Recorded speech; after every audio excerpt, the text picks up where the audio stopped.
Thanksgiving dinner at my father's house ended not with a toast, but with a silent punch in the pantry after the pie. Be polite, he had warned me. I was, right up until my stepmother, Celeste, closed the door to whisper her threat. The next morning at Halbert and Finch, where she's the CFO, I didn't bring the bruise to HR. I brought a plan. My name is Nora Vale, and I am 32 years old. The wind that scours Greybridge in late November has a surgical precision. It finds every seam in your coat, every millimeter of exposed skin.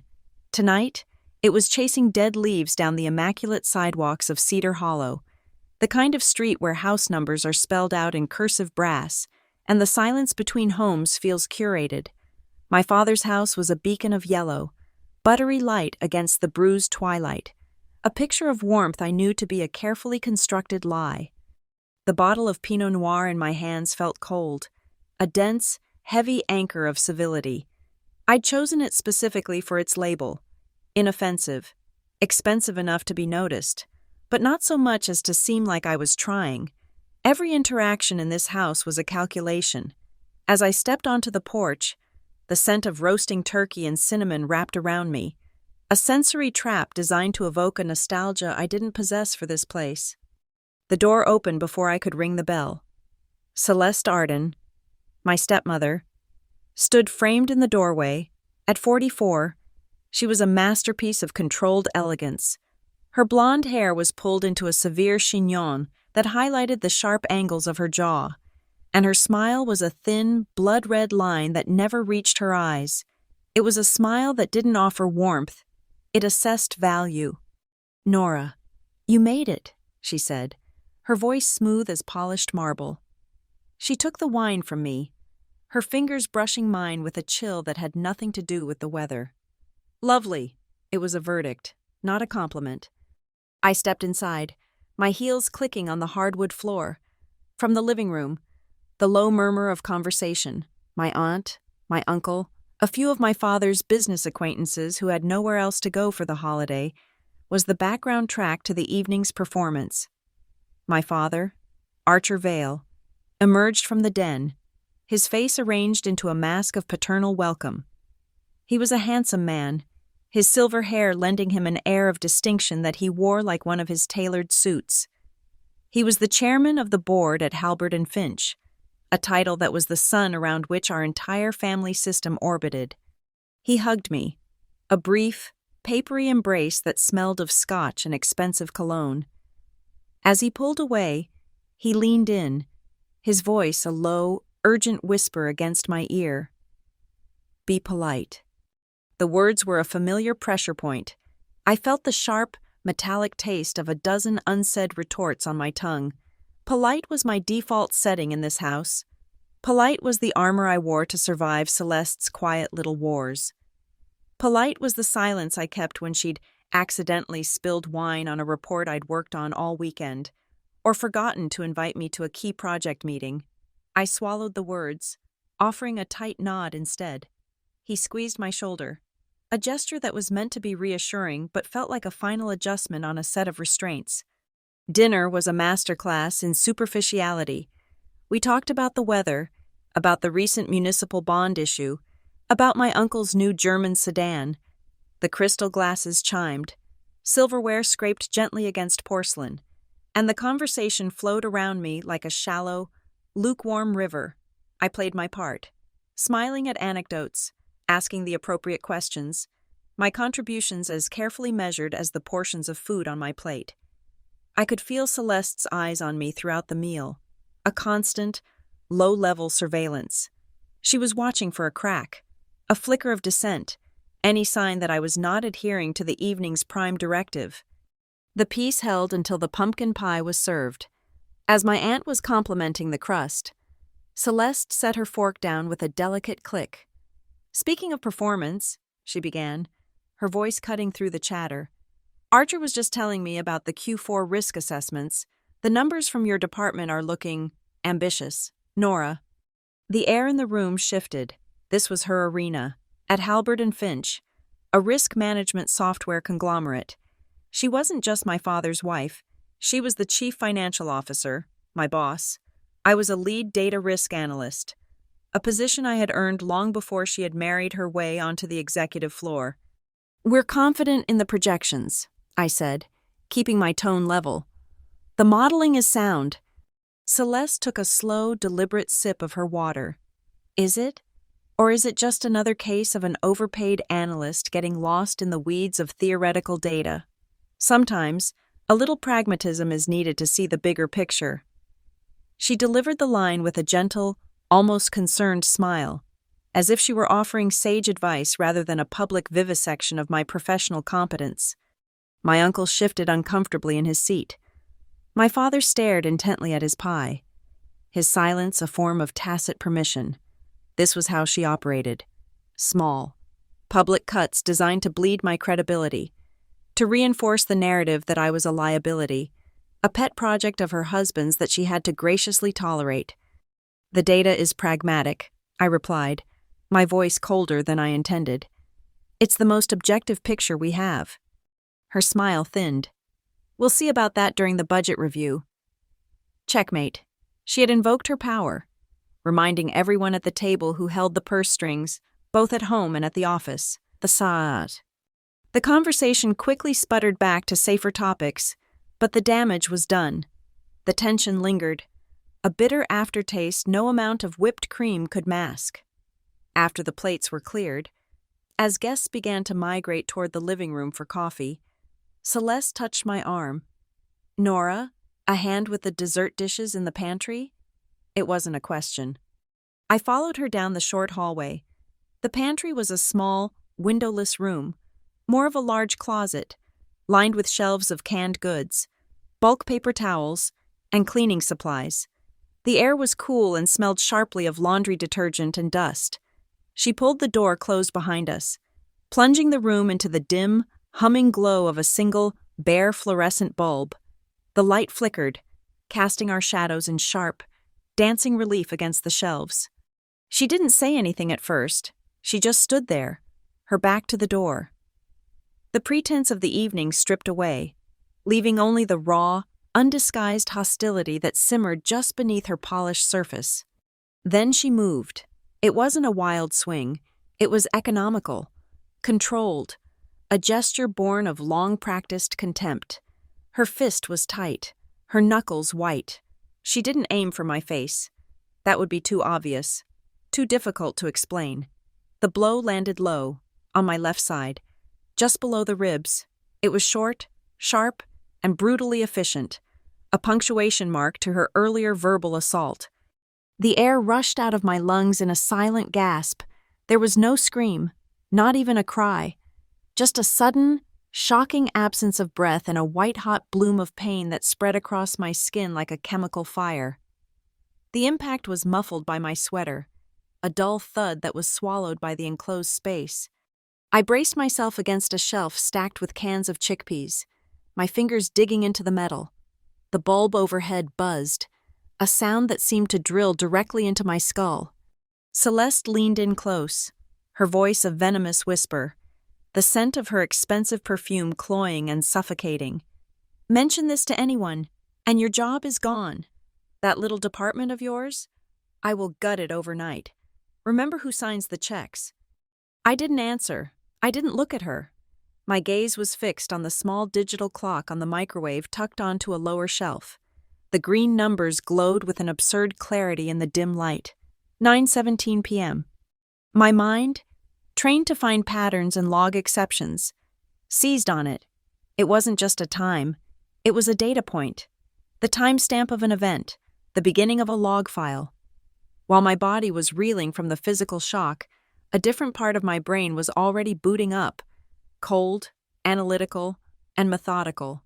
The pain was a variable, but the time was a constant, a fact. I pushed myself off the shelf, forcing air back into my lungs, the movement sending a fresh, searing wave through my side. I met her gaze. My face was a blank mask. I gave her nothing, not fear, not anger, not pain, just a flat, empty calm that seemed to unnerve her more than any outburst would have. She held my gaze for a moment longer, searching for the reaction she wanted, and then seemed to decide it wasn't worth the effort. She turned, opened the door, and stepped back into the warm, yellow light of the hallway, her social grace snapping back into place as if on a switch. I took one more steadying breath, the scent of bleach and stored sugar filling my nostrils. Then I followed her out. I walked back into the living room, where the low hum of conversation continued, oblivious. My father glanced up, a question in his eyes. I offered him a small, placid smile. "Coffee? Anyone?" I asked, my voice miraculously even. My aunt smiled back. "That would be lovely, dear." As I moved toward the kitchen, toward the porcelain cups and the smell of brewing coffee, a clean, white space materialized in my mind, as clear as the analytics dashboards I built at work. On it, 4 words appeared in stark, black font, organizing the chaos into a mission statement. Timestamp, 9:17 p.m., November 23rd. Witnesses, indirect. My father's complicit silence, the guest's willful ignorance. Systems, the corporate structure of Halbert and Finch, its firewalls, its audit trails, its HR protocols, its financial ledgers, all systems designed by humans, and therefore, all flawed, all exploitable. Money, the ultimate leverage, the thing she thought gave her absolute control. The plan hadn't formed yet, not in its entirety, but the foundation was laid. She had used a closed room and brute force. I would use an open network and invisible data. She had left a hidden bruise on my body. I would leave a permanent, public record on her career. The game had been set, and as I poured the dark, hot coffee into a cup, my hand perfectly steady, I knew I was going to win. Halbert and Finch occupies the top 12 floors of the Greybridge Financial Tower, a monument of steel and smoked glass that pierces the perpetually overcast sky. From the outside, it's an impressive sterile edifice of corporate power. From the inside, it's an aquarium. Glass walls separate departments, conference rooms, even senior executive offices. The design is meant to promote an ethos of transparency, but what it really creates is a culture of performance. You are always on display. Every conversation is visible, every meeting a piece of theater for anyone walking by. The only true privacy is found in the code you write, the spreadsheets you build, and the thoughts you keep locked behind your teeth. My corner of this aquarium is on the 42nd floor. Data Risk Analytics. My team and I are the cartographers of corporate catastrophe. We model the financial impact of everything from server meltdowns to market crashes to catastrophic security breaches. We live in a world of probabilities and encrypted data streams. It's a quiet, methodical existence, and I was good at it. I was promoted to lead analyst 3 years ago, a full 18 months before Celeste Arden entered the picture. I remember the day my father introduced her at a company town hall. He was the chairman of the board, a figurehead of immense but largely passive power. She was, at the time, a senior vice president from a rival firm he'd met at a conference. She stood beside him on the stage, radiating a ferocious ambition that felt utterly alien in our conservative corporate environment. She spoke of synergy and aggressive growth. Using buzzwords like weapons, people were captivated. I was suspicious. 6 months later, she was Celeste Arden Vale, my father's new wife. 3 months after that, our long-serving CFO had a sudden, quiet retirement, and Celeste was nominated and approved for the position with a speed that left skid marks on the corporate charter. Archer Vale abstained from the vote, a gesture of impartiality so transparently false it was insulting. And just like that, the woman who had smirked at me over her wedding champagne was the one who controlled the fiscal lifeblood of the company. She was my stepmother, and she was my boss's boss's boss. Her ascent changed the ecosystem of the building. Loyalty became a more valuable commodity than competence. People who had been with the company for decades were suddenly streamlined into early retirement, replaced by individuals whose primary qualifications seemed to be a pre-existing allegiance to Celeste. Our human resources department, once a neutral if bureaucratic entity, was now run by a man named Marcus Thorne, who had followed Celeste from her previous company. He was her Praetorian Guard, ensuring any internal complaints or dissenting voices were efficiently managed into oblivion. The legal department, run by a man perpetually terrified of budget cuts, learned to interpret corporate policy in whichever way was most convenient for the CFO's office. It didn't take long for the whispers to start. They were the ghosts in our machine, flitting through encrypted chats and break-room conversations. The most persistent rumor was about Project Chimera, a disastrously over-budget software integration that Celeste had championed. It was her pet project, and it was bleeding money. The rumor was that she was looking for a way to bury the losses, to shift the toxic asset off her books before the end-of-year audit. And the designated dumping ground was my department. She would reclassify Chimera as a high-risk experimental data initiative, shove it onto our budget, and then blame its inevitable failure on my team's inaccurate forecasting. It was a classic corporate kill move. Dirty, effective, and perfectly deniable. This was the environment where I learned to adapt. I learned to speak less and document more. Every verbal directive from a manager in her chain of command was followed by a polite email from me, just confirming our discussion on X and my understanding that the action item is Y. Every meeting had a corresponding set of notes in a private digital log I kept, disguised as a simple task manager. I labeled it Workflow Optimization. It was, in fact, an archive of every promise, every directive, every casual comment that could later be twisted or denied. It was a database of corporate reality, stripped of the glossy varnish of official meeting minutes. Anonymous emails sent to the so-called ethics hotline had a tendency to get lost in a server migration or accidentally deleted by a system glitch. My system never had glitches. Now, that single data point from Thanksgiving, 9:17 p.m., had become the central node in my private network of information. It looped in my head not as a memory of trauma, but as a line of code in an infinite loop, a command prompt waiting for an input. 9:17 p.m., 9:17 p.m., 9:17 p.m. It was the moment the abstract corporate threat became a physical reality. It was the moment she'd made the critical error of crossing the streams, of bringing the brute force of her personal dominance into the quantifiable world of my life. She thought she was demonstrating her power. What she had actually done was give me a key. Because I believe, with an almost religious conviction, that every system has a log. Every action, digital or physical, leaves a trace. A door opening is logged by a smart home security system.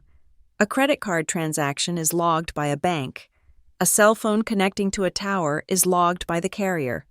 And every corporate system, from email servers to expense reports to building access card readers, is a veritable fountain of logs.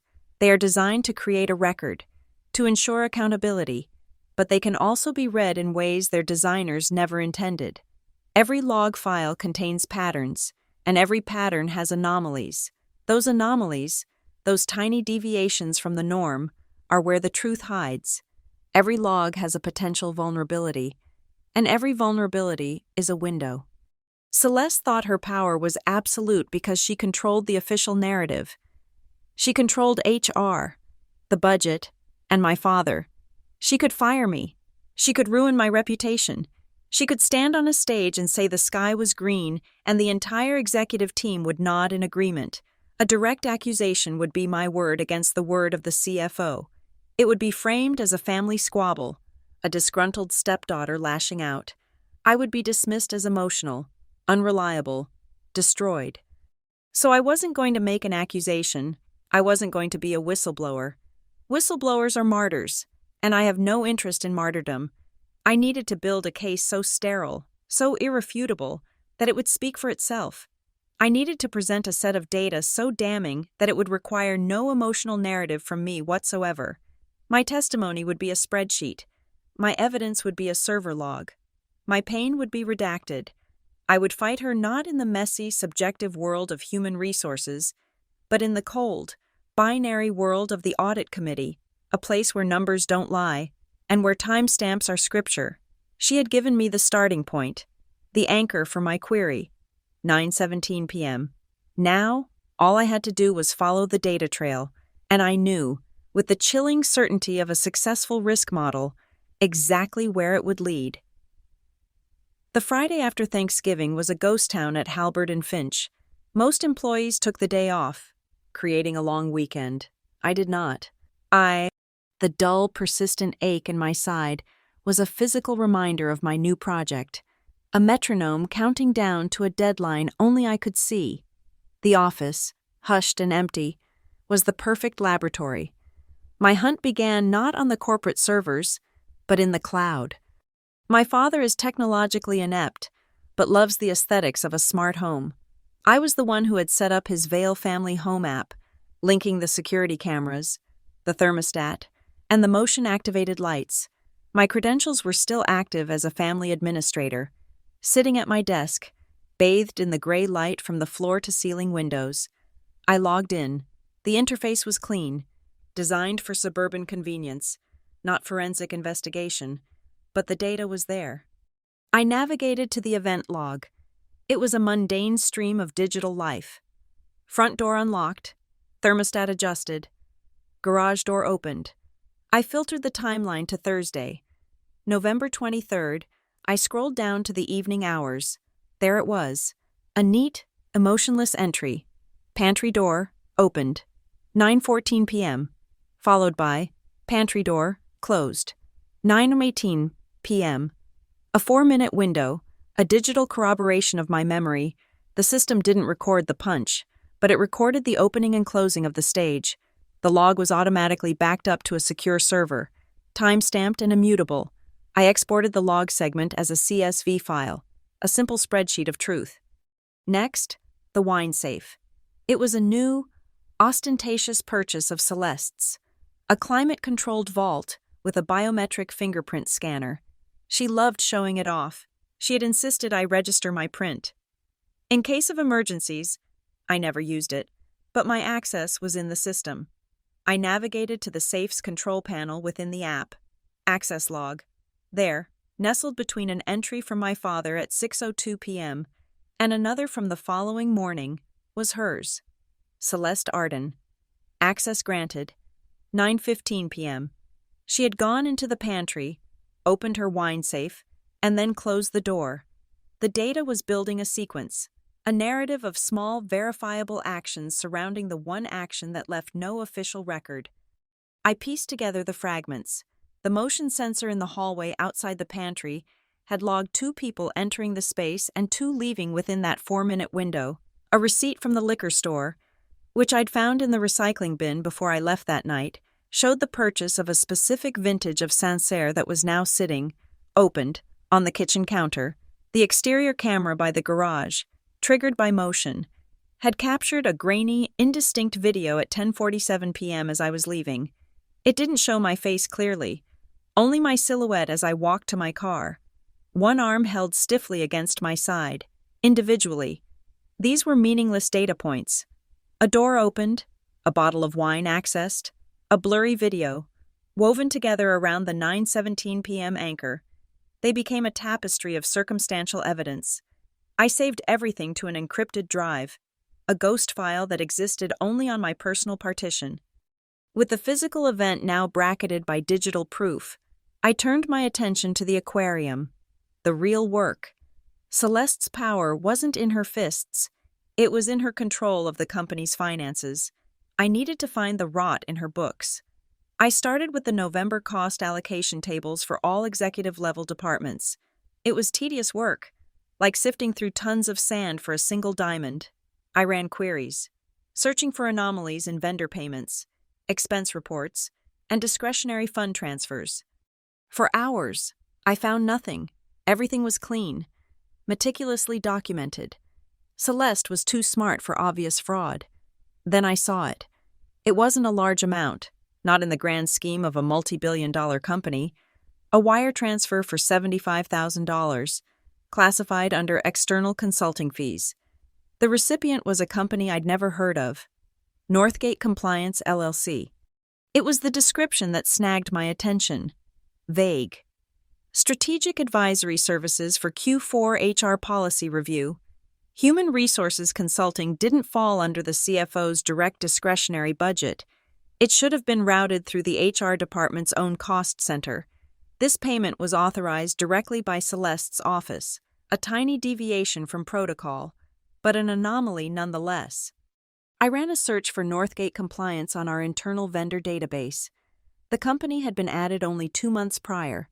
The address listed was a PEO box in a neighboring state. There was no website, no corporate record beyond a simple LLC registration. It was a ghost, a shell company. My heart rate quickened. This was the scent of the trail. I used a third-party corporate intelligence tool, one my team subscribed to for risk analysis, to dig deeper into Northgate's registration. The listed agent for the LLC was a paralegal at a firm known for setting up anonymous corporate structures, but the signatory on the bank account linked to the LLC registration, the ultimate beneficiary, was a name I knew very well. Marcus Thorne, the head of HR, Celeste's loyal soldier, the man who made difficult employees and inconvenient emails disappear. The picture snapped into focus with blinding clarity. Celeste was using a shell company to funnel corporate money to her top lieutenant. For what? Loyalty payments? A slush fund to reward those who helped her manage problems? The $75,000 wasn't a simple consulting fee.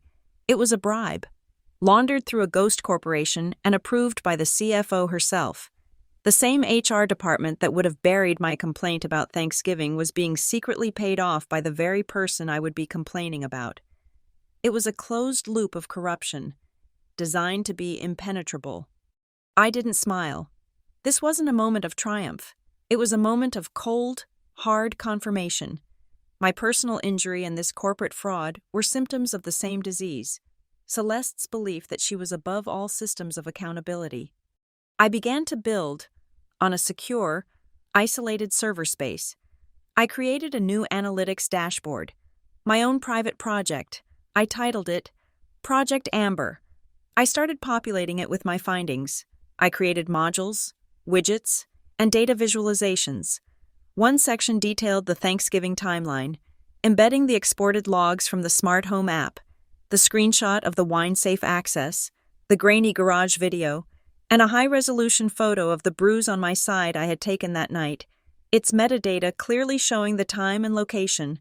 I tagged this section with the 9:17 p.m. timestamp. In another section, I built a flowchart, visualizing the money trail from Halbert and Finch's accounts to Northgate compliance, and from there to Marcus Thorne. I linked the corporate registration documents, the internal payment authorization signed with Celeste's digital signature, and Thorne's own internal employee file. I created a link analysis showing the correlation between Thorne's receiving the payment and the sudden resolution of 2 unrelated employee complaints against Celeste's office that had been filed a month earlier. I color-coded all of it amber, the universal color for a warning, for a potential hazard, for a situation requiring extreme caution. This dashboard was my story. It presented the data without emotion, without accusation. It simply laid out the facts, the logs, and the money trail, allowing the user to draw their own inescapable conclusion. I wasn't going to be the narrator of Celeste's downfall. The data would be. My final step for the day happened after I left the office.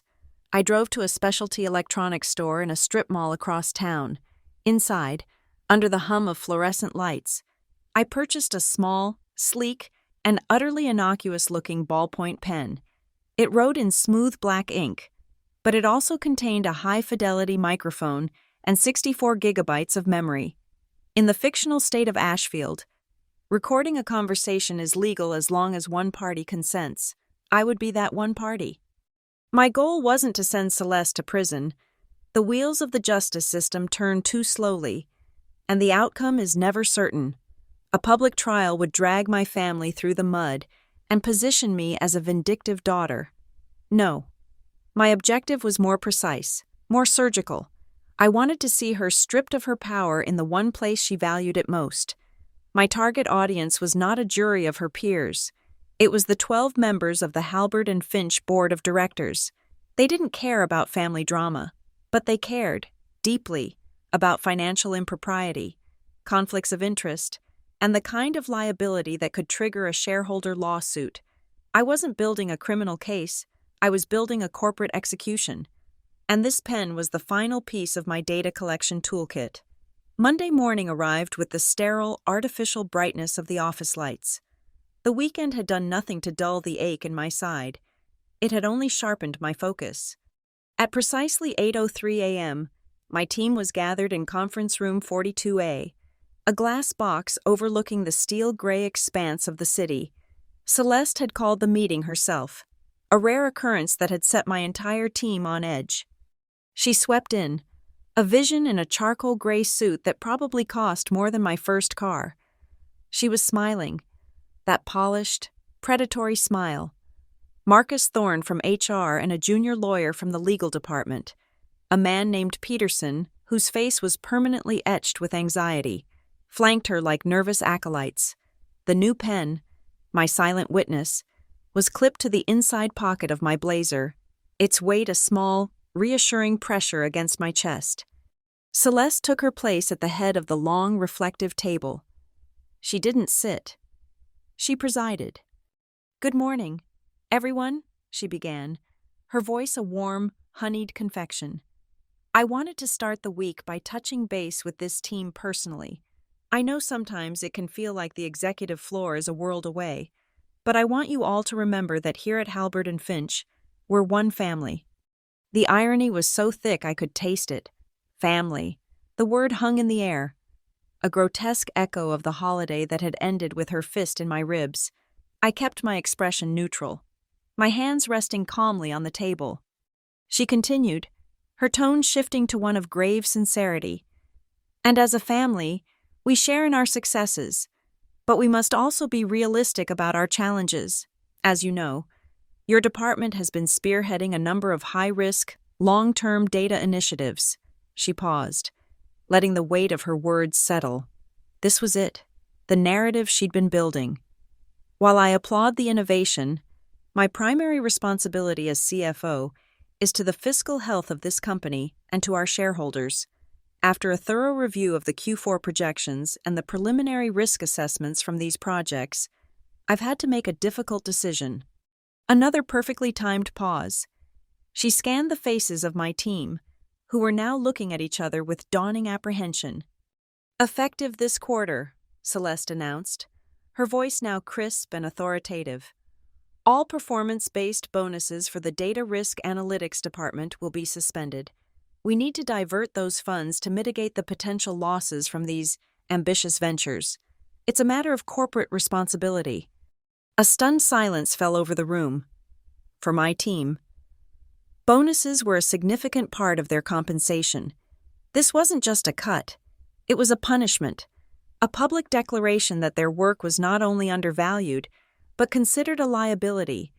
It was a move designed to demoralize them, to isolate me, to paint me as the reckless leader who had cost them their money.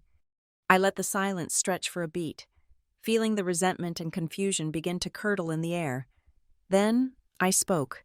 My voice was quiet, respectful, the tone of an analyst seeking to understand the data. "Celeste," I said, using her first name as was customary in these meetings, "could you clarify one of the line items in the mitigation budget? The one allocated for external compliance partners." She turned her gaze to me, her eyes narrowing slightly. "That's an operational detail. Nora." "I understand," I said, maintaining the same calm, inquisitive tone. "I was just curious about the vendor. Northgate Compliance. Their approval seems to have been fast-tracked. As the lead on risk assessment, I'd like to understand their vetting process. Could you tell us who approved that partnership?" The temperature in the glass box dropped by 10 degrees. It was a simple, operational question, but I saw the flicker in Marcus Thorne's eyes. I saw Peterson, the lawyer, suddenly find the grain of the conference table intensely fascinating. Celeste's smile didn't falter, but it became brittle, a thin sheet of ice. Northgate Compliance. I had spoken the name of the ghost. "That information is on a need-to-know basis," Celeste said, her voice losing its warmth, replaced by a flat, dismissive edge. She was shutting it down, pulling rank. It was the expected move. "Of course," I said, nodding as if in complete understanding. I was only asking because I was running some routine analysis on discretionary fund flows, and I noticed a pattern I thought you'd find interesting. Before she could cut me off, I tapped a key on my laptop, the large monitor on the wall, which had been displaying the Halbert and Finch logo, flickered to life. It was a single, elegant chart, a line graph. It showed a series of significant, irregular cash outflows from the CFO's discretionary fund over the past 6 months.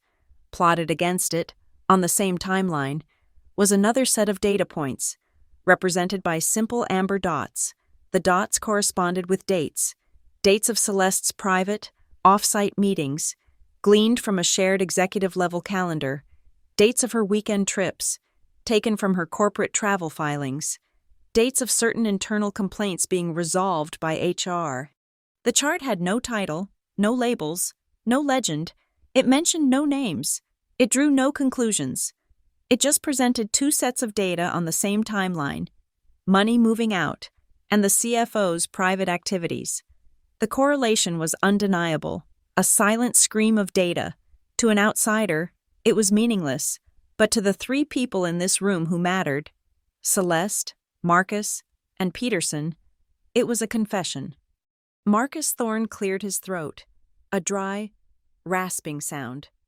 "Well, I think the important takeaway here," he began, his voice a little too loud, a little too fast, "is the CFO's commitment to fiscal prudence. This bonus suspension, while difficult, is a forward-thinking, strategic move." He was trying to wrestle the conversation back onto the prepared script, his panic thinly veiled. Peterson remained silent, his gaze fixed on his legal pad, where he was now drawing a series of concentric circles, over and over. I let Marcus's words hang in the air for a moment, then I turned off the projector. The screen went blank. I had planted the seed. The purpose of the chart wasn't to convince my team. It was to show Celeste that I knew about the system she had built. I looked directly at her, in the cool, sterile light of the conference room. Her composure was flawless, but I could see the fury coiling behind her eyes. She thought this was a negotiation, a clumsy attempt at blackmail. She was wrong. Inside my blazer pocket, I subtly clicked the top of the pen, turning off the recording. A tiny, imperceptible vibration confirmed it was saved. I had her threats, her justifications, her dismissal of my question, and Marcus's panicked deflection, all logged in a pristine audio file. Another data point for Project Amber. "Thank you for the clarification. Celeste," I said, my voice still even. "Your commitment to transparency is appreciated." I gathered my papers, signaling the end of my participation. As I stood, I looked around the table, making eye contact with Marcus and Peterson before my gaze finally settled back on Celeste. "This has been a very productive discussion," I said. "Maybe we should invite the audit committee next time, just to ensure all stakeholders are fully aligned on these new fiscal strategies." The threat was no longer veiled. I had invoked the only power in the building that she didn't directly control. The audit committee was the board's internal police, the one group that could demand access to any and all records. No questions asked. A slow, dangerous smile spread across Celeste's face. She thought I was bluffing. She believed she could crush this before it ever reached them. She leaned forward, her voice a low, challenging purr. Why wait? She thought she was calling my bluff, seizing control of the narrative, daring me to make a move. She saw this as a duel, here and now. I smiled back, a genuine, calm smile that held no fear and no malice, just certainty. She thinks this is a race, I thought as I walked toward the glass door. She thinks I am waiting for the right moment to strike. She doesn't understand. I am not waiting. I am leading, and she is walking exactly where I need her to go. Celeste's challenge, why wait, was a tactical error born of arrogance. She assumed I would react, that I would rush to HR or the legal department, where her power was absolute. She expected a messy, emotional confrontation she was fully prepared to win. She did not expect me to simply agree with her and go silent. My response was not to fight, but to schedule a different kind of meeting. Marla Keene, the chair of the audit committee, was a board member of the old school. She was a retired federal prosecutor who had spent 30 years dismantling organized crime syndicates before moving into the more civilized but no less predatory world of corporate governance. She was in her late 60s, with sharp, intelligent eyes that seemed to miss nothing. Marla did not deal in hearsay, office politics, or emotional appeals. Marla Keene hated drama. She dealt in evidence, protocol, and the unassailable logic of numbers. She was, in short, the perfect audience. I didn't use the corporate scheduling system. I sent a request to her private email, one I had sourced from a public board filing. My message was brief and devoid of specifics. Ms. Keene, my name is Nora Vale, lead analyst, data risk. I have compiled a preliminary risk analysis on certain internal fund allocation patterns that I believe falls under the oversight of the audit committee. I would appreciate 15 minutes of your time. Her reply came in under an hour. My office, tomorrow, 10 a.m. I spent that night refining the Project Amber dashboard, stripping it of any potential subjectivity. This was not about telling a story of my own. It was about arranging the data so it could tell its own story. The next morning, I bypassed the glass-walled conference rooms and took the elevator to the 50th floor, the quiet and carpeted domain of the board and senior executives. Marla Keene's office was spare and elegant, with a large mahogany desk and a commanding view of Graybridge. She did not ask me to sit on the plush visitors' chairs. She gestured to a small, round table in the corner, a neutral space. 15 minutes, she said, her voice a low, gravelly instrument. She didn't offer coffee. Show me what you have. I opened my laptop and turned it to face her. I didn't speak. I simply brought up the dashboard. The first screen was a clean, high-level overview, a node map showing the corporate entities. Halberd and Finch at the center, dozens of legitimate vendors and partners branching off it, and one small, isolated node, colored in amber, Northgate Compliance, LLC. I clicked on it.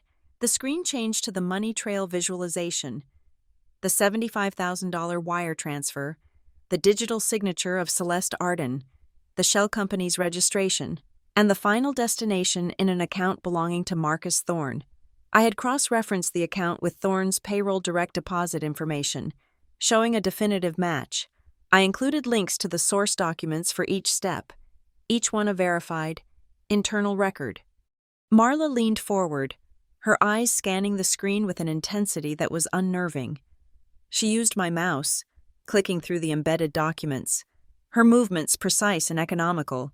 She read the authorization form, the LLC filing, the bank transfer confirmation. Her expression remained unreadable, a mask of professional neutrality. A clear conflict of interest and a potential violation of Section 303 of the Sarbanes-Oxley Act, she murmured, more to herself than to me. Coercing or misleading an audit through fraudulent financial reporting. She looked up at me. This is a serious allegation. Where did you get this? It's all from the company's internal systems, I replied, my voice steady.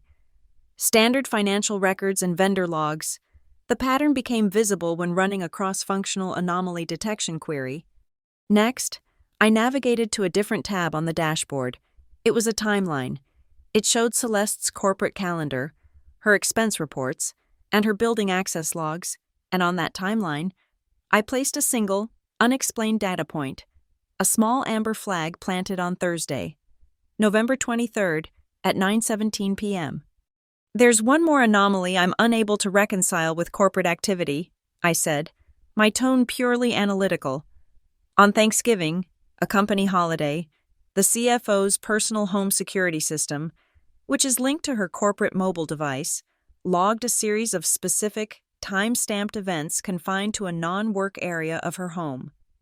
At the same time, her corporate communications show she was meant to be reviewing sensitive Q4 budget documents. I presented the exported logs from my father's smart home, labeling them simply Source File A, Source File B, and Source File C.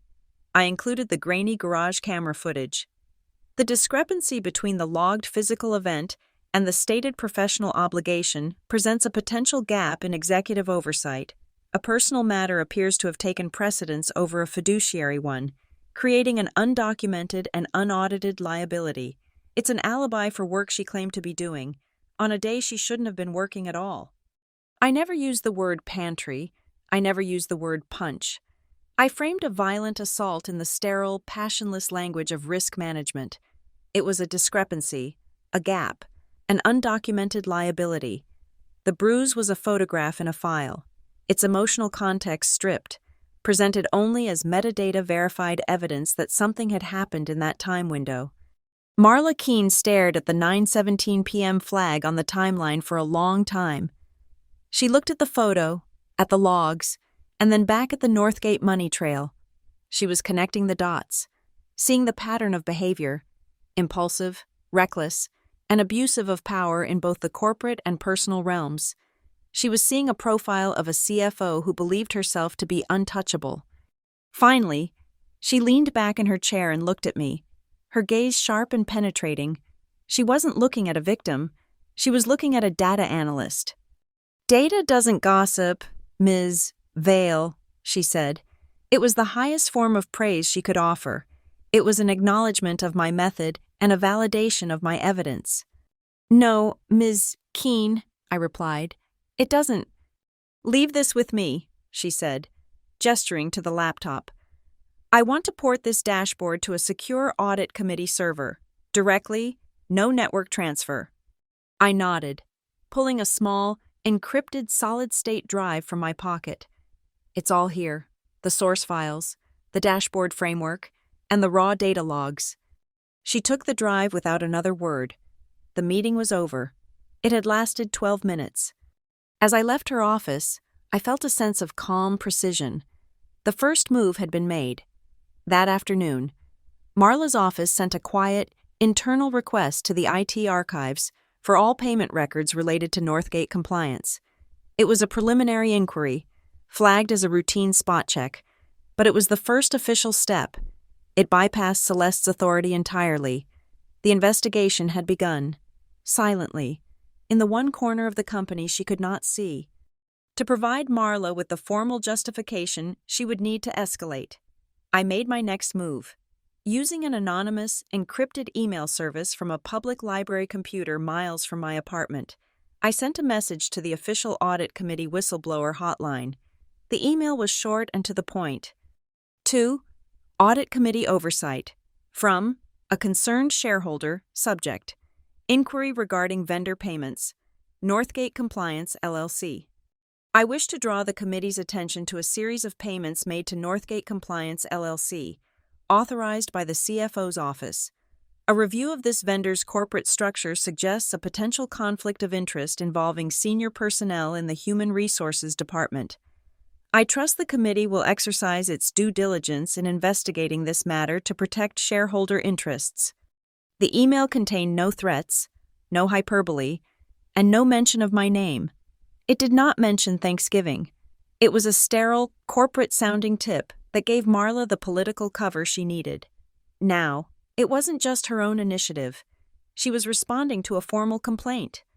I kept the full story of the assault, the punch, the threat, the pain, locked away on my encrypted drive. That was the last bullet in the magazine.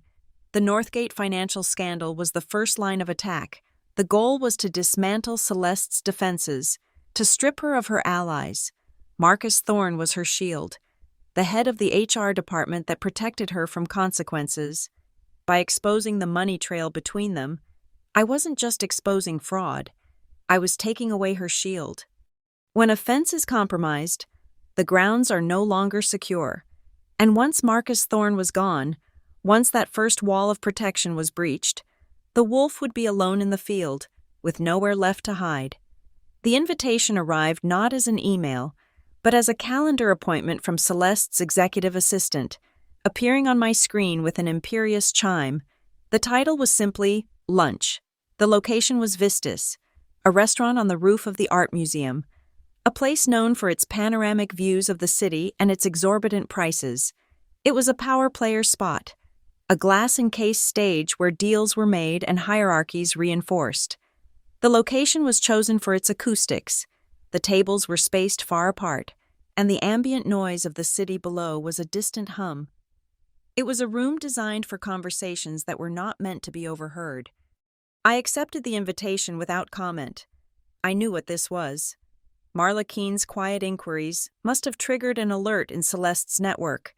A low-level functionary in IT or finance would have noticed the audit committee's server pulling records related to Northgate and reported it up the chain. Celeste wouldn't know the extent of the investigation, but she would know its starting point, and she had traced it back to me. This lunch was not a reconciliation, it was an interrogation, and an attempt to reassert control. When I arrived, she was already there, seated at a prime table against the floor-to-ceiling glass wall, the city of Greybridge spread out behind her like a conquered territory. She was sipping a glass of iced water, a single slice of lemon floating in the crystal. She looked serene, untouchable. As I approached the table, I reached into my blazer pocket, my fingers finding the cool, smooth cylinder of the pen, with a subtle click that was masked by the hostess pulling out my chair. I activated it. The silent recording began. "Nora, thank you for coming," she said, her smile as polished as the silverware on the table. "Celeste," I replied, taking my seat. I placed my hands on the table, calm and visible. "It's a beautiful view." "Isn't it?" she said, her gaze sweeping across the skyline. "It's all about perspective. From up here, everything looks so manageable."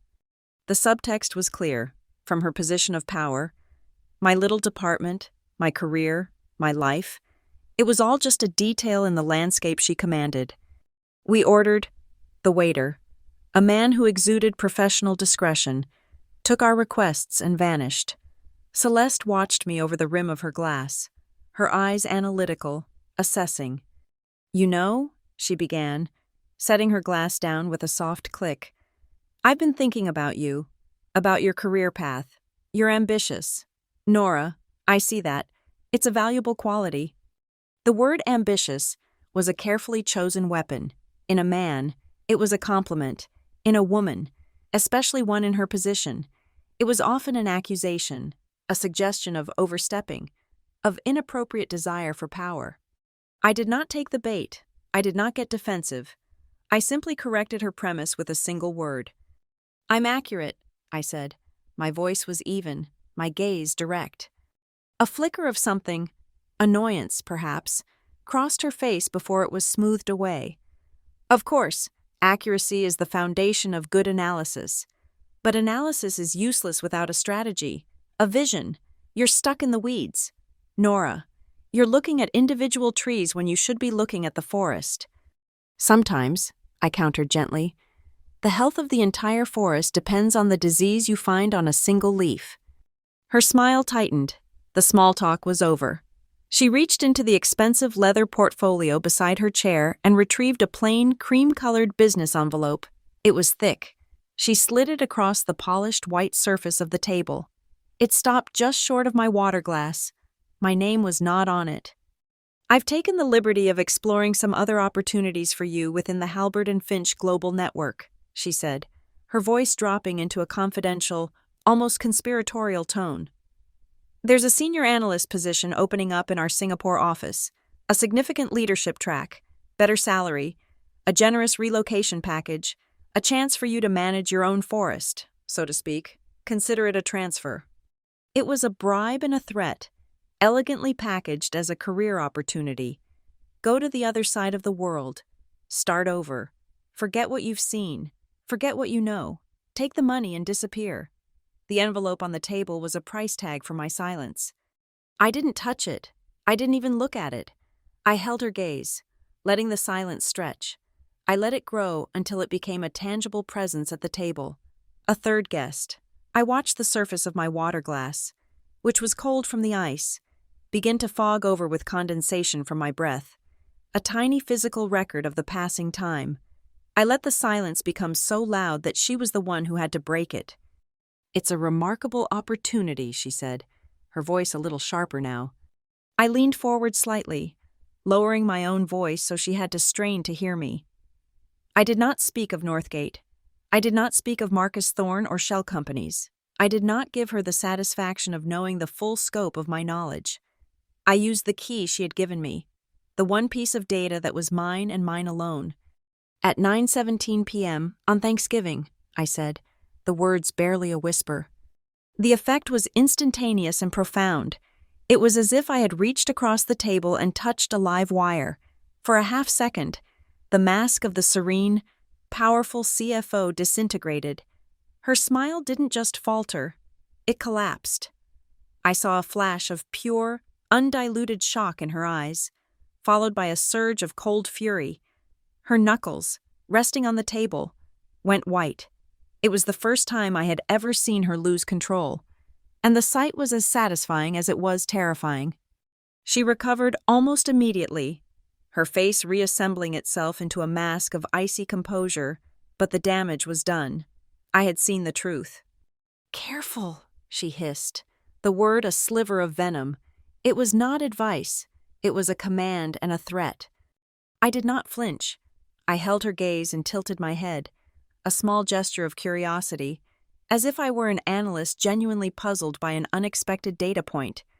"The audit committee loves timestamps," I said, my voice still quiet, almost conversational. "They find them so clarifying. They build such a clear, objective narrative, a narrative that's very hard to dispute." I had laid my cards on the table. I had explicitly linked the personal, physical violence of that night to the official, impartial power of the board's investigators. I had shown her that in my world. There was no difference between the two. It was all just data. She stared at me, her mind clearly racing, reassessing. She had come here expecting to intimidate a subordinate. She was now facing an adversary who was playing a completely different game, by a set of rules she didn't fully understand. She had tried to buy my silence with a fat envelope. I had just informed her that my silence was not for sale, but hers was now at risk. The waiter returned with our food, the clatter of plates breaking the spell. Neither of us spoke as he set down the artfully arranged salads. He refilled our water and departed. Celeste picked up her fork, but her hands were not quite steady. She looked from me to the envelope still sitting between us. She had lost. We ate in a silence thick with unspoken threats. When the meal was over, she signaled for the check. When it came, she reached for her corporate credit card. "Allow me," I said, gently pushing the leather billfold back toward the center of the table. This was a business lunch.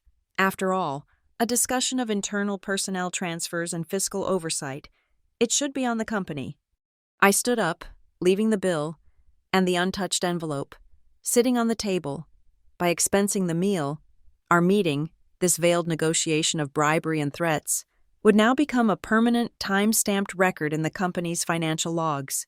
Another data point, another small, perfect entry for Project Amber.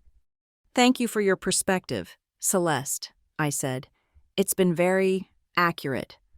I turned and walked away, leaving her alone in the glass box in the sky, with the bill, the bribe, and the dawning, terrifying realization that she was no longer the one in control. The chain reaction began on a Tuesday. It was not a loud explosion, but a series of quiet, efficient clicks from deep within the corporate machine. Marla Keene's auditors, armed with the data from my dashboard and an official mandate from the committee, moved with a speed and precision that was breathtaking.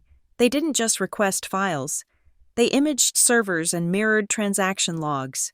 They operated in a closed loop, reporting only to Marla, effectively sealing off Celeste's entire information network. The first domino fell 2 days later. An internal memo, brief and clinical, was circulated to senior management. Effective immediately, Marcus Thorne, VP of Human Resources, has been placed on administrative leave pending a review of departmental fiscal practices. Administrative leave was a corporate euphemism for a slow, quiet execution. Marcus was gone. His access was revoked. His accounts frozen. His nameplate removed from his office door before the end of the day. The auditors had pierced the thin corporate veil of Northgate Compliance LLC in a matter of hours. Forensic accountants traced the wire transfer from Halbert and Finch directly to the shell company's account, and from there, in a series of smaller structured payments, to a personal investment portfolio belonging to Marcus Thorne.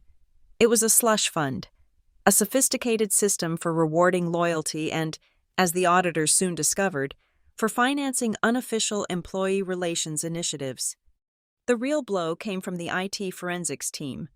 Acting on a tip from the anonymous email, they began a deep dive into the HR department's communication archives. They found what they were looking for not in the active servers, but in a supposedly wiped backup partition, a digital graveyard. There, they resurrected the ghosts of emails that Marcus Thorne had ordered deleted. The recovered messages were a smoking gun, containing explicit directives from Celeste's office to deprioritize, archive, and ultimately resolve without escalation any formal complaints or negative performance feedback directed at the CFO's senior staff. The electronic paper trail was irrefutable. It wasn't just financial misconduct. It was a conspiracy to suppress dissent and manipulate the company's internal justice system. On Friday morning, Celeste summoned me. Her voice on the intercom was stripped of all its usual warmth. A shard of ice, her office, usually a pristine stage of power, felt like a cage. She was standing by the window, her back to me, staring down at the city. She turned, and her face was a mask of cold fury. The carefully constructed artifice was gone, replaced by raw, undisguised rage. "Did you do this?" she asked, her voice low and dangerous. "Did you destroy Marcus?" I stood in the center of the room, a safe distance from her desk, from her. I did not react to her anger. I did not acknowledge the personal accusation. I gave her only the truth, stripped of all emotion. "The data did," I said. Her eyes narrowed. "What data?" "The authorization logs, the wire transfer receipts, the server archives, the data that shows a shell company was created to funnel corporate funds to the head of HR, who was then instructed to bury employee complaints," I replied, my voice as calm and steady as if I were reading from a quarterly report. The data did its job. It revealed a risk. She stared at me, searching for a flicker of triumph, of vengeance, of any human emotion she could understand and attack. I gave her nothing but the flat, sterile surface of a systems analyst. I was not a person to her in that moment. I was an algorithm she couldn't debug. The following Monday, the first tremor hit the outside world. The Graybridge Ledger, the city's most respected financial newspaper, ran a story on its front page. Halbert and Finch, CFO's office under internal review amidst allegations of financial impropriety. HR head suspended. Someone on the board, or perhaps someone within the audit team who felt a fiduciary duty to the shareholders, had leaked the story. The article was cautious, filled with phrases like, "sources familiar with the matter," but the details about Northgate and the HR investigation were devastatingly accurate. By 10:00 a.m., our stock had dipped 7%. It wasn't a crash, but it was a significant wobble, a sign that Wall Street's confidence was shaken. By noon, an emergency meeting of the board of directors had been called. The boardroom on the 50th floor was a chamber of silent panic. I was asked to attend, along with Marla Keene and the company's general counsel. Celeste was there, of course, seated to the right of my father, the chairman. Archer Vale looked older than I had ever seen him. He sat hunched in his large leather chair, his face pale, his gaze fixed on the polished surface of the table. The light from the overhead fixtures caught the silver in his hair, making him look fragile and lost. He did not look at me. He did not look at his wife. Celeste, however, had regained her composure. She was no longer the raging animal from her office. She was a skilled political operator fighting for her life. When it was her turn to speak, she stood and addressed the board with a voice full of wounded strength. "This is a coordinated, malicious attack," she began, her gaze sweeping across the room before finally landing on me. "This is an act of corporate espionage, perpetrated by a disgruntled employee who has used her privileged access to our systems to fabricate a narrative, to steal documents, and to leak them to the press to damage this company, and to damage me. She was trying to reframe the narrative, to turn the evidence of her own corruption into a story about my betrayal. It was a bold, desperate move. "The documents are not stolen or fabricated," Marla Keene interjected, her voice cutting through Celeste's performance. "They are verified corporate records, pulled under the authority of this committee. The only question is who authorized the payments." "And I can tell you it wasn't me," Celeste lied, her gaze unflinching. "My digital signature was forged.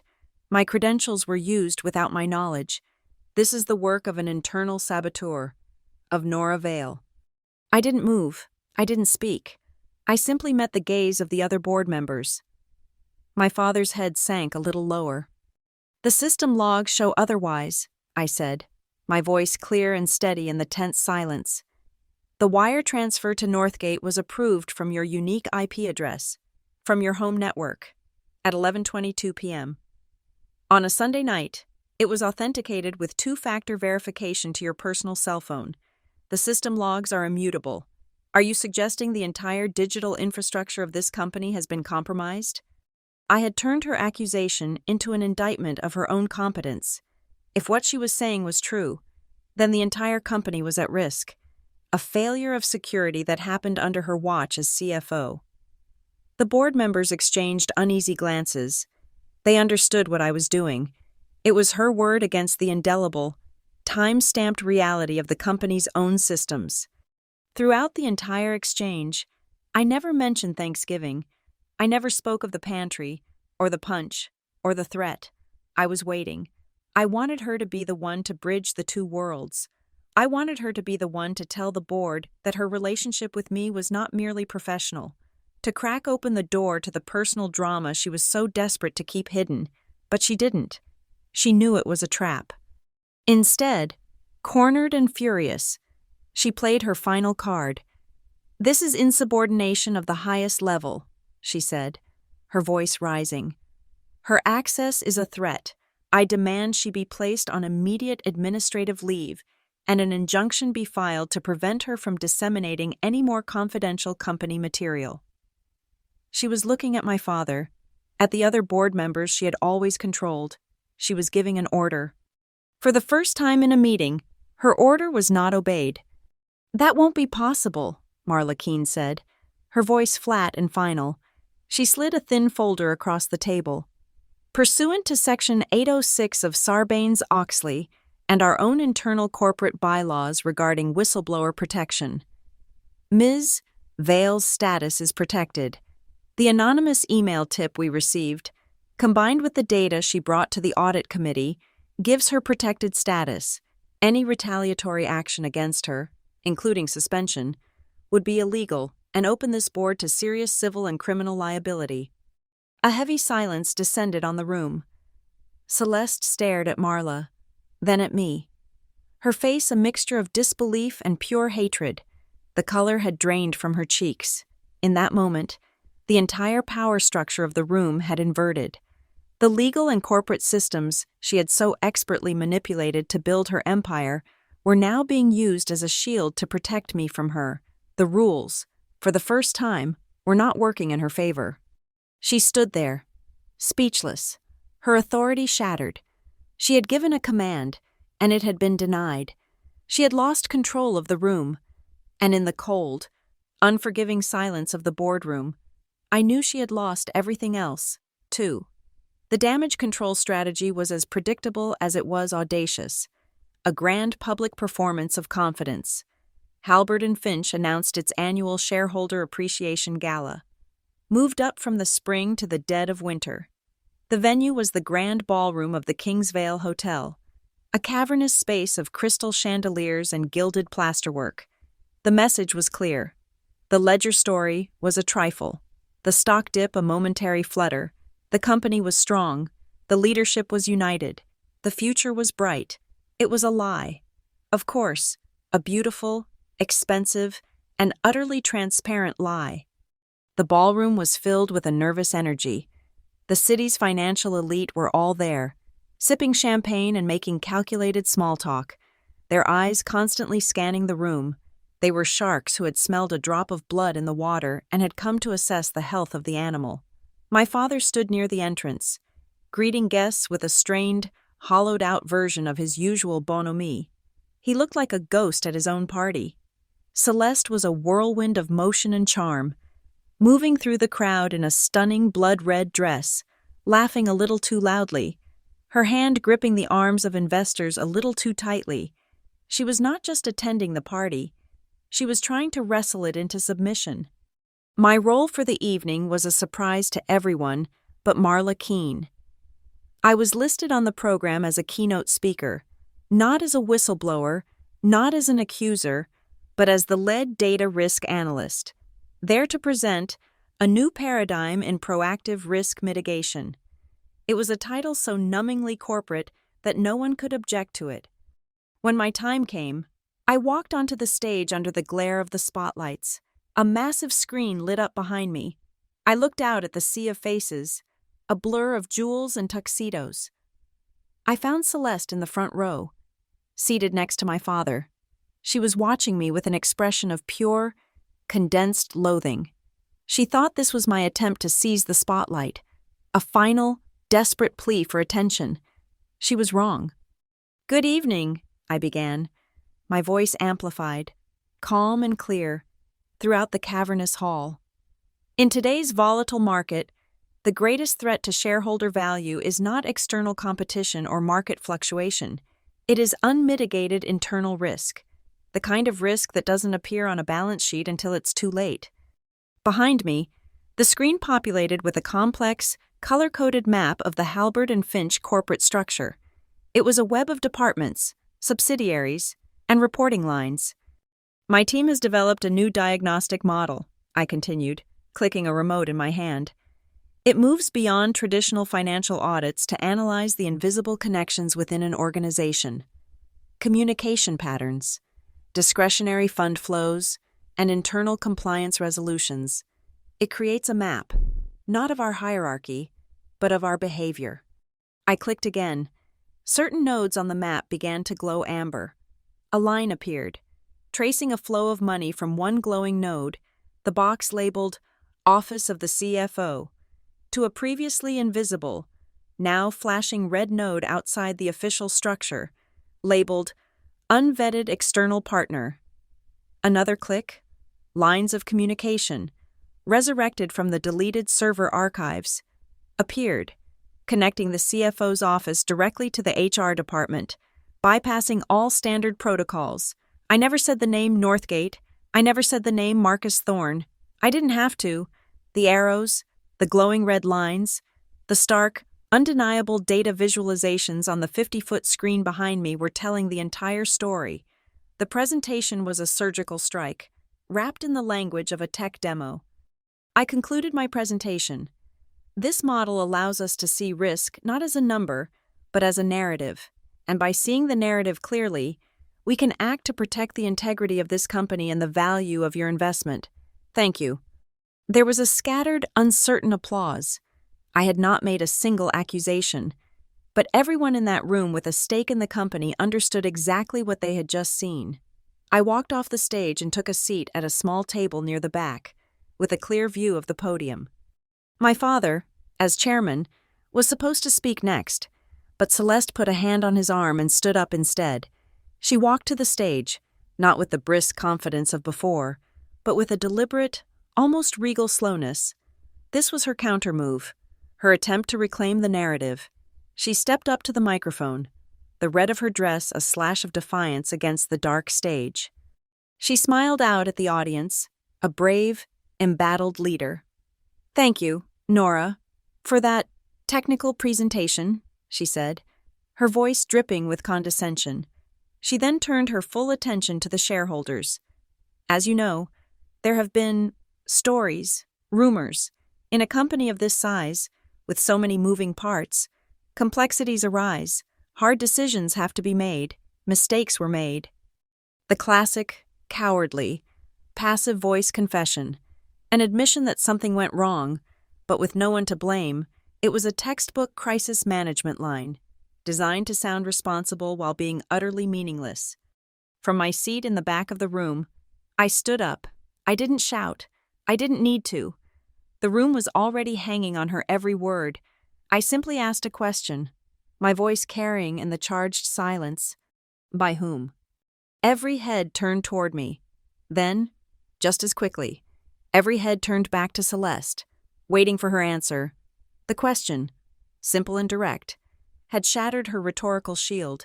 She could no longer hide behind the passive voice. I was forcing her to attach an agent to the action. She stared at me, her eyes glittering with hate. A long 10-second silence stretched out, an eternity under the hot stage lights. She was trapped. If she named a subordinate, it would look like she was passing the buck. If she refused to answer, she would look weak and evasive. So she did what all cornered narcissists do. She tried to make herself the hero, the martyr. By a leadership that is working tirelessly, around the clock, to steer this company through turbulent waters, she said, her voice ringing with manufactured sincerity. I, for one, do not stop working simply because the day has ended or it's a holiday. Even on Thanksgiving, I was at home, reviewing the Q4 allocations to ensure this company remained on track. She stopped, but it was too late. The word had been spoken. Thanksgiving. A low murmur rippled through the ballroom. Thanksgiving? It was a sacred day in the American secular religion, a day of family and rest. Who works on Thanksgiving? And on what? Allocations? The story didn't sound right. It sounded false, defensive. It sounded like a lie. Before the murmur could die down, a calm, authoritative voice rose from a table near the front. It was Marla Keene. She had raised her hand slightly. "Mr. Chairman," she said, directing her words to my father, but her gaze at the official stenographer who was recording the event. "For the minutes, please note that the CFO has just stated, on the record, that her professional activities on the Thanksgiving holiday included a review of Q4 allocations at your private residence." The trap had sprung. Celeste's desperate, clumsy attempt to create an alibi for her dedication had just become a sworn piece of testimony in a room full of the company's most powerful stakeholders. She had, of her own volition, placed herself at the scene of the crime, at the exact time of the crime, and provided a false reason for being there. Her face went pale under the stage lights. She looked out at the crowd and saw not the supportive faces of allies, but the cold, assessing eyes of judges. At that precise moment, under the cover of the table, I unlocked my phone. I opened the file folder for Project Amber. I selected the package labeled Thanksgiving. It contained the pantry door logs, the motion sensor data, the wine safe access record, the liquor store receipt, the grainy garage video, and the time-stamped photograph of my bruise. I selected Marla Keene and the 3 other members of the audit committee from my contacts, and with a single, silent tap, I sent the files via airdrop. Across the room, I saw Marla's phone light up, followed by the phones of her colleagues. They glanced down. I saw Marla's eyes widen slightly as she scrolled through the files. The data had been delivered. The final, hidden piece of the narrative was now in their hands, arriving at the exact moment the public narrative had collapsed. The gala's house band, misinterpreting the long, awkward silence as the end of the speech, began to play a soft, jazzy tune. A few people, desperate to break the tension, began to clap. But the party was over. The performance was done. Celeste stood frozen on the stage for another moment, then turned and walked stiffly back to her seat. She picked up her wine glass, her movements jerky. Her eyes scanned the room, searching, until they found mine. She raised the glass slightly, and through the curved, blood-red liquid, I could see her face, distorted and trapped, and in the reflection on the surface of the glass, I could see my own face, calm, steady, and ready to speak the final, simple words that would end it all. The emergency board meeting was convened the next morning at 9. The atmosphere was not one of panic, as it had been after the stock dip, but of grim, funereal resolution. The 12 directors sat around the long mahogany table, their faces set like stone. My father was at the head of the table, not as a chairman in control, but as a man presiding over the dissolution of his own life. Celeste sat to his right, composed, defiant, a cornered queen on a chessboard, left with only her own person as a final, sacrificial piece. I sat at the far end of the table, next to Marla Keene. I was not a director, but the board had invoked a special clause to have me present as a material witness. Marla opened the session. This is a closed executive session of the board. The minutes are being recorded. The matter before us is the continuation of the investigation into the conduct of the Chief Financial Officer, Celeste Arden, and the subsequent risks posed to this company. Ms. Arden, you have the floor. Celeste stood. She did not look at the data Marla had presented. The Northgate financials, the resurrected emails. She knew that battle was lost. She chose the last refuge of the exposed. She made it small. She made it personal. Members of the board, she began, her voice steady, imbued with a deep, theatrical sorrow. What you have been presented with is not a corporate matter. It is a family tragedy, twisted and weaponized by a troubled, vindictive young woman. Her eyes found mine, and they were filled with a performer's pity. My stepdaughter, Nora, has long harbored a deep-seated resentment toward me and my marriage to her father. She has used her considerable technical skills to create a narrative, to stitch together unrelated details into a tapestry of lies. This is not about financial impropriety. She's making all of this up out of a simple family spat. She sat down. The accusation hung in the air, plausible, ugly, and designed to taint every piece of evidence with the stain of domestic drama. She was trying to turn my data into gossip. I did not answer her. I did not look at her. I opened my laptop, my movements calm and deliberate. The screen came to life, its light reflecting in the polished surface of the table. The data is not emotional, I said, my voice quiet but carrying in the acoustically perfect room. It does not have resentment. It only has records. I did not show them a spreadsheet or a chart. I opened a single audio file. Its icon was a simple, oscillating wave. This is a recording from a business lunch held 2 days ago at Vistas. Expense to the company. The subject was a discussion of my potential transfer. The state of Ashfield is a one-party consent state for audio recording. I clicked play. First, there was only the ambient sound of a high-end restaurant, the faint clink of silverware, the murmur of distant conversations. Then, Celeste's voice, clear and unmistakable, filled the silent boardroom. You're ambitious, Nora. I see that. My own voice followed, flat and calm. I'm accurate. Then came the rustle of an envelope sliding across a table. Consider a transfer, better salary. The board members sat perfectly still. My father's eyes were closed, as if he could block out the sound through sheer will. Then came my voice, a near whisper, at 9:17 p.m., on Thanksgiving. And finally, the response they were all waiting for. Celeste's voice, no longer smooth and controlled, but a low, venomous hiss. Careful. I paused the recording. The word hung in the air, a confession of a threat that had nothing to do with corporate transfers. The metadata of this file is, of course, available for inspection, I said. Then I switched to the next file. The second exhibit addresses the context of that timestamp.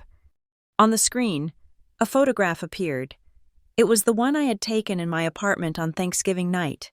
It was a clinical, well-lit shot of my left side, the skin just below my ribs a violent, mottled tapestry of purple and blue.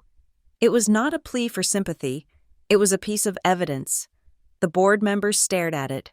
I saw one of them physically flinch. The photograph was taken at 11:58 p.m. on November 23rd, I said, my voice as neutral as if describing a product slide. The EXIF data, embedded in the original file, contains the GPS coordinates of my apartment and the unmodified timestamp from the phone's internal clock. It documents a physical injury sustained during the time window of the unaudited liability event that was discussed at the shareholder gala. I closed the laptop. The screen went dark, and the room was plunged back into its grim, wood-paneled reality. I looked at the faces around the table, not as a daughter or a stepdaughter, but as the company's lead risk analyst, delivering my final report. "This was never about a family spat," I said, my voice clear and firm. "This is about a pattern of behavior, a willingness to use intimidation, bribery, and physical violence to silence dissent and maintain control. The same person who authorized a fraudulent payment to the head of HR is the same person who offered me a bribe disguised as a promotion, and the same person who delivered a threat at a business lunch is the same person who delivered a punch on a holiday." I paused, letting the parallel structure sink in. "My injury is a private matter," I concluded, "but the risk it represents is not. A company cannot be safe if its chief financial officer is not. The liability is absolute." The silence that followed was profound. It was the silence of an entire system holding its breath, the silence before the final, structural collapse. It was my father who finally broke it. He pushed his chair back, the sound scraping harshly in the quiet room. He stood, his hands trembling as he gripped the edge of the heavy table. He did not look at the board. He looked only at his wife. His voice, when it came, was a dry rustle of leaves, a sound of something that had been dead for a long time.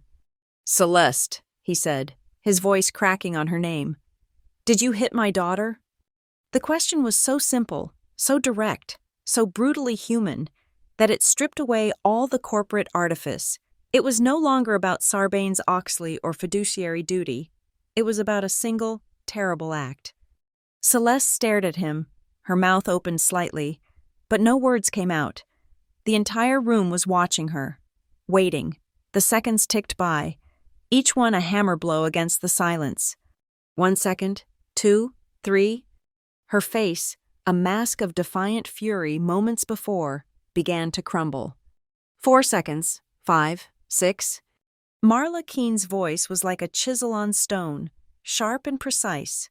"Let the record show the CFO is not responding to a direct question from the chairman of the board." 7 seconds, 8, 9, 10.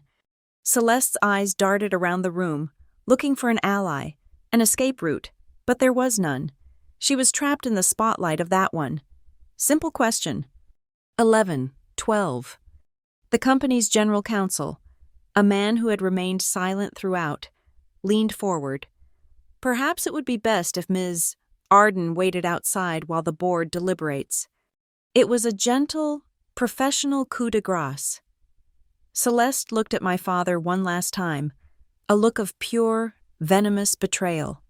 Then, without another word, she turned and walked out of the boardroom, her back ramrod straight.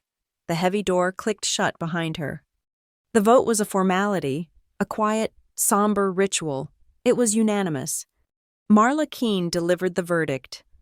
"The board has voted for the immediate termination of Celeste Arden as Chief Financial Officer for cause, citing gross misconduct and actions detrimental to the company. Furthermore, the complete findings of the Audit Committee's investigation into the Northgate compliance matter will be turned over to the District Attorney's Office." It was over. The engine of justice, once started, had run its course. I looked down at my watch, at the digital display on its face. The numbers glowed in the dim light of the boardroom. 9:17 a.m. The circle was closed.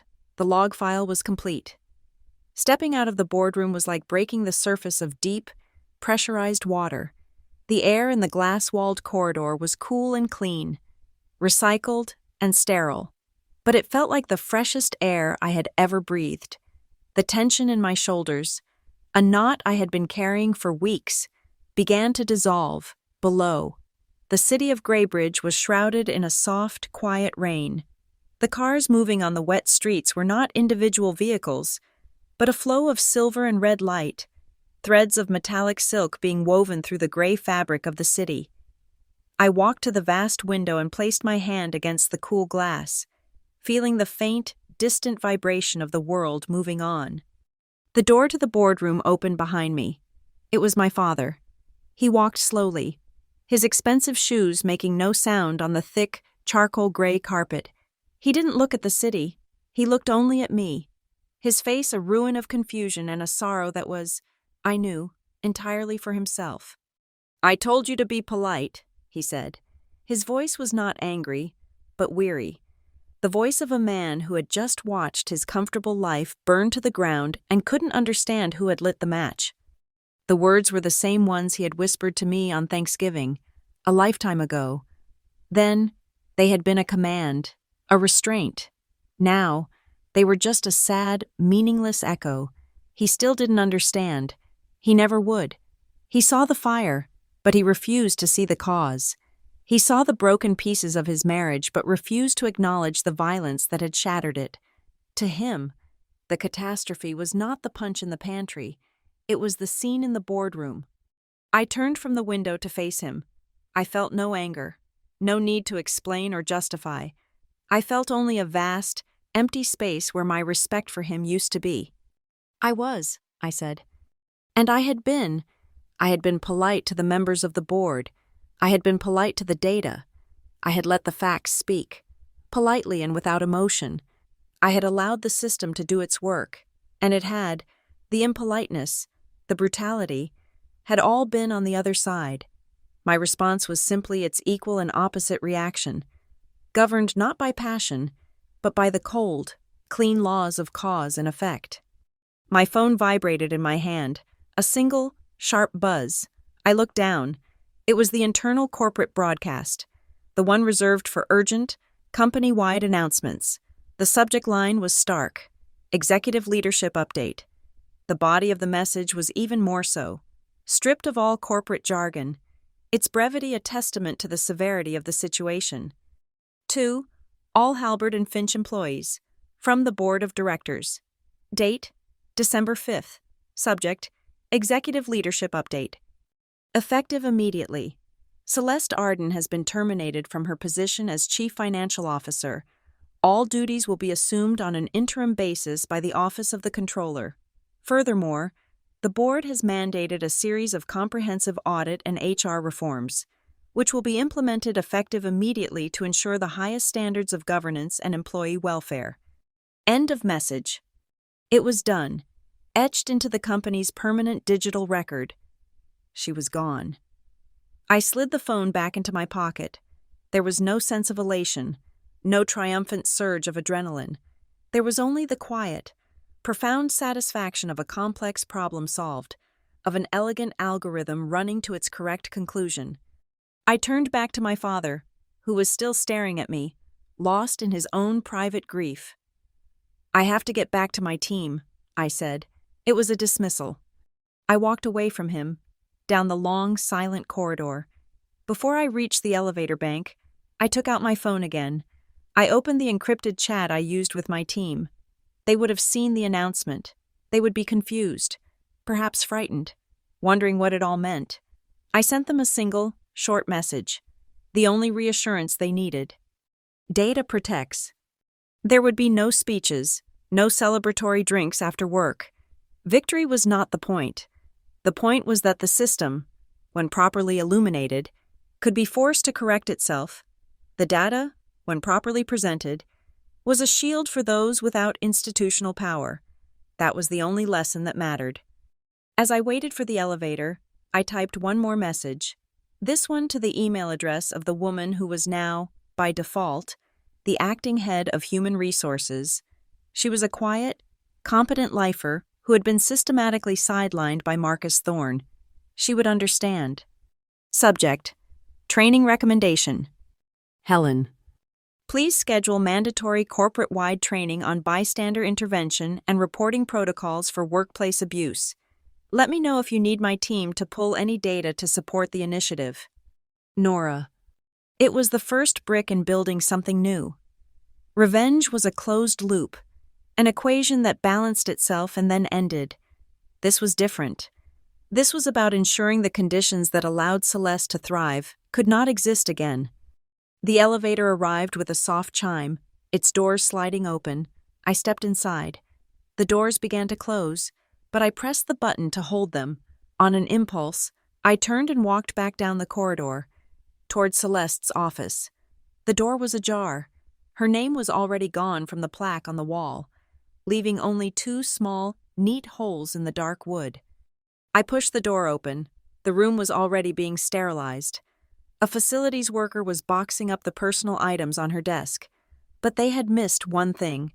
On the corner of the vast mahogany desk, next to a high-end monitor that was now dark, sat a single crystal water glass. It was empty, save for a perfect, vivid, crescent-shaped smear of red lipstick on the rim. It was a sign of a hasty departure, a detail overlooked in a moment of panic. It was the last human trace of her reign, a final, discarded piece of data, a log file of a final, bitter sip of water before she was escorted from the building. I looked at it for a moment, this small, silent artifact of a colossal collapse. Then I turned and walked away, letting the door swing shut. Back in the elevator, I pressed the button for my floor. The polished steel doors slid closed, reflecting my face for a brief moment, calm, tired, and clear. Then they met, sealing me inside. The car began its smooth, silent descent. The story was over. Thank you so much for listening to this story. Let me know in the comments where you're tuning in from. I'd love to connect and hear your thoughts. If you enjoyed this, please consider subscribing to the channel and liking this video. And if you really want to support the story, hit that hype button to help it reach more listeners.